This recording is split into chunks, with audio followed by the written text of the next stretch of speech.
The detective accuses the vice minister of getting bribed by President Ju. The vice minister gets even more furious. The detective told him that the guys he was after were legends, and he needed to go to this extent to catch those guys. They went to North Korea like they went to eat or meal there. But if this was a normal situation, he would never permit or class emergency situation. The National Special Mission Bureau crackdown team, it had to be of this extent in order to catch these guys. We see that Hansu was surrounded by soldiers. He tries to run, but the detective had already a plan for that. He took into account that they might escape, and he called for the Northern Division Attack Force, Baekjusan, which specializes in stealth missions.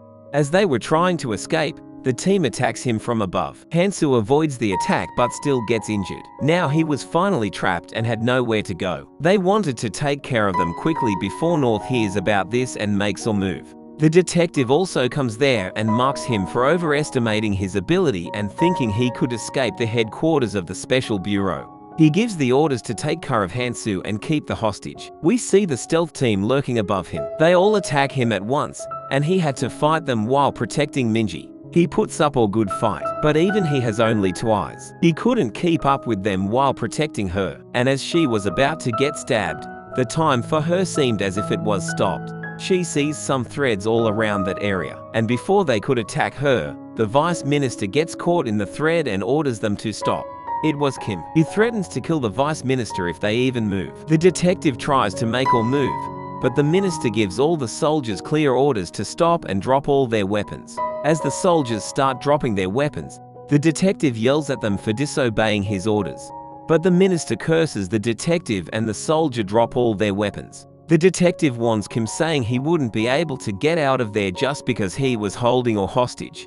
But Kim had already thought about that. Earlier, he discusses his plans with Hansu. They knew they couldn't climb the wall with Minji. So to make their plan work and get out of there safely, they needed a third person. And that third person was already on his way. He had already taken care of many soldiers and was lashed with powerful weapons. The detective was trying to demoralize him by saying that they couldn't even dream of getting out of there. The wall around him collapses with a blast. The wall that just collapsed leads to the parking lot directly. For their mission to rescue his daughter from the Special Bureau headquarters, they needed someone stubborn and crazy enough to get involved in this mess. This guy was Park Jin-kil, a really stubborn person, and there wasn't much information available. The detective gets blown away in the blast as well. One of the soldiers recognizes Jin-kil, but while he was distracted by him, Hansu attacks him, takes Minji with him, and starts running away. The detective orders the soldiers to not just stand there and pick their guns up and attack them. But before they could get their hands on their weapon, Jin-kil throws a nade at Kim, who redirects it towards the weapons. The explosion takes care of all the weapons. On top of that, the vice minister keeps ordering them to stand by, otherwise he would lose his life. The detective was getting furious at the vice minister's cowardly behavior. Kim asks Jin-kil if the car that he had asked for was ready, to which he replies that he came right after listening to their strategy. He came all the way here running, with weapons as well. The detective has had enough of this. He says that there isn't a single commander who would order his soldier to drop their weapon. After saying this, he shoots the vice minister in the head, taking away the only advantage they had over them. The detective was determined to kill Kim today no matter what. He orders the soldiers to attack them because their weapons were destroyed. They had to fight the 3 of them in hand-to-hand combat. The 3 of them destroy the first wave of the soldiers in just one shot, shocking the detective and the other soldiers. Kim says that it was better this way, because he couldn't just leave them be after what they made Minji go through. Minji was overwhelmed by all this, so Kim says that they had to take care of them quickly. The stealth team's leader thinks that they were joking, because there was no way they're thinking of getting out of there. While he was mocking them, he realizes that Kim was already in front of him, without him noticing. He beats their leader first, and all of the other squad members attack him as well. While he was fighting, Jin-kil was having small talks with Minji. A knife comes flying at him, which he shoots with his gun without breaking his conversation with her. The rest of the fight, he fights the same way. When their attacks couldn't get to him, they attack Minji. But Hansu comes in the way to rescue her again. As the fight went on, a thought flashed through the detective's mind. Maybe he was wrong to mess with him. But still, He couldn't believe how the stealth team lost. They were in the top 5% and were highly trained. While he was thinking about all that, there were only 20 people remaining, and the numbers were decreasing even more as time goes by. They were using simple martial arts, but how could they compete against military training?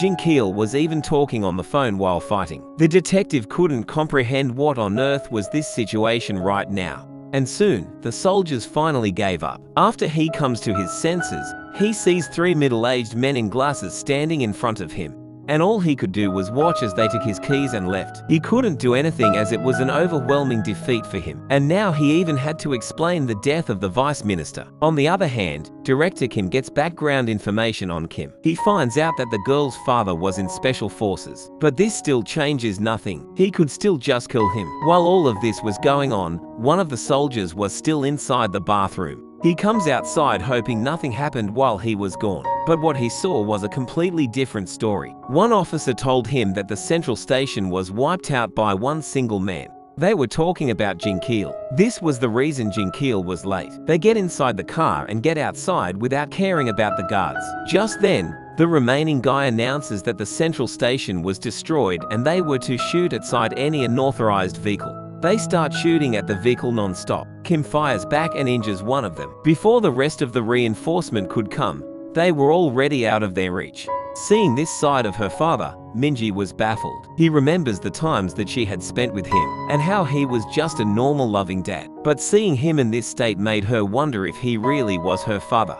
As she was about to ask him about all this, he hugs her. Kim apologizes to her for putting her in this kind of danger and not coming for help sooner. After going through all this, she was finally relieved and couldn't stop crying. Just when they were thinking that they were safe now, a truck crashes into their car, followed by 2 more trucks which sound them from the side. A truck in front opens its gate, and the one waiting for them on that truck was none other than Director Nam. He was with his team and all of this was his plan. He gives the orders to start the mission. The truck behind the car pushes the car inside the other truck. Jinkeel laughs at him for acting all tough when they were just kids. He was also curious to see what the kids these days were capable of. Park Jinkeel, strength unknown, nickname Otter 1, participated in the civil war in West Asia 3 times, participated in the civil war in the Middle East 12 times, participated in the dispute in Iraq 7 times, intervened in the Palestinian surprise attack 3 times, and much more dangerous mission like them over the years. He survived through all of that, with a total record of 189 kills. All 3 of the trucks pushed together and made the car go inside the truck. And that's how they kidnapped a whole freaking car from a regular road. Only Director Nam could come up with something like this. Meanwhile, Jinkeel still kept laughing. Inside the truck, the guards were wearing masks, and they started to fill the area with sleeping gas. Kim told Minji to just rest. He would protect her no matter what. After some time, 5 minutes to be exact, they stop the gas and find out that they were out cold. He ordered the men to take the girls separately and drug the rest of them. They would hand them over to the police under the charges of driving on drugs. And Director Nam would control the media. As they were about to inject the girl with the drug, the rest of the men hear something was up. The man in charge of drugging them wasn't responding, so one more of them goes to check what was up. He found the guy knocked out and there wasn't anyone in the back seat as well. Just then, that guy also gets beaten by someone. Due to the smoke, they didn't know exactly what was going on. As they were about to move as well, the car starts moving and crushes one of them into the wall. The one driving the car was Kim, who was wearing a gas mask. He breaks free out of the truck, breaking the gate. He was not gonna let her be captured ever again no matter what. The director orders the other trucks to get them back inside the truck. As the trucks were about to push the car as they did earlier, Kim moves out of the way and makes the 2 trucks crash into each other. Now it was time for the truck in the back to crash. Kim hits the truck from a corner side, making it disbalance, and that truck was also out of the way now. Now the director realizes that he was not any typical thug. He was a highly trained individual. Kim says something in sign language, and that message wasn't for him, but for the guys behind him. We see that Hansu and Jinkeel never left the truck and were standing just behind him. The author compares Jinkeel with an otter, which is infamous for the cruelty of preying on animals larger than itself. And such animals are called a beast, a brute, and sometimes a predator. There was a multinational mercenary company named AKL that moves for profitable purposes only. They would engage in activities ranging from abduction to terrorism. They would do anything as long as they get paid. Their customers range from private companies to countries. In this mercenary company, there's a system called honorary retirement, and there is one condition to retire. The people who were once your teammates, you would have to kill everyone to leave. There was a guy named David on their team who wanted to retire, but he forgot about the condition and had to face all of them by himself and dies by their hands. While taking care of the body, the other members of the team also start showing disagreements with the retirement method, and they wanted to get out of this organization as well. They were telling all this to their leader, who was none other than Director Nam himself. He killed all of his teammates all by himself, and by the rule of the honorary retirement of AKL, he was free to go now. Now in the present, that same guy was facing Hansu and Jinkeel, who was just laughing at his face while letting his guard down. Director Nam suddenly attacks him, which he was unable to block, and receives the attack directly to the face. After he was down, Hansu attacks him, but Director Nam's fighting technique overpowered even him, a gold medalist in Taekwondo. Nam uses a knife and Hansu was now on defense. He was constantly dodging his attacks but not getting any openings to strike back. Hansu realizes that he was in big problem because he received too many hits and was bleeding badly. Director Nam corners him, and while Hansu was distracted checking on Jinkeel, Nam hits him. He barely manages to hang on to the truck. Director Nam told him that his friend got hit in the philtrum precisely and died on the spot.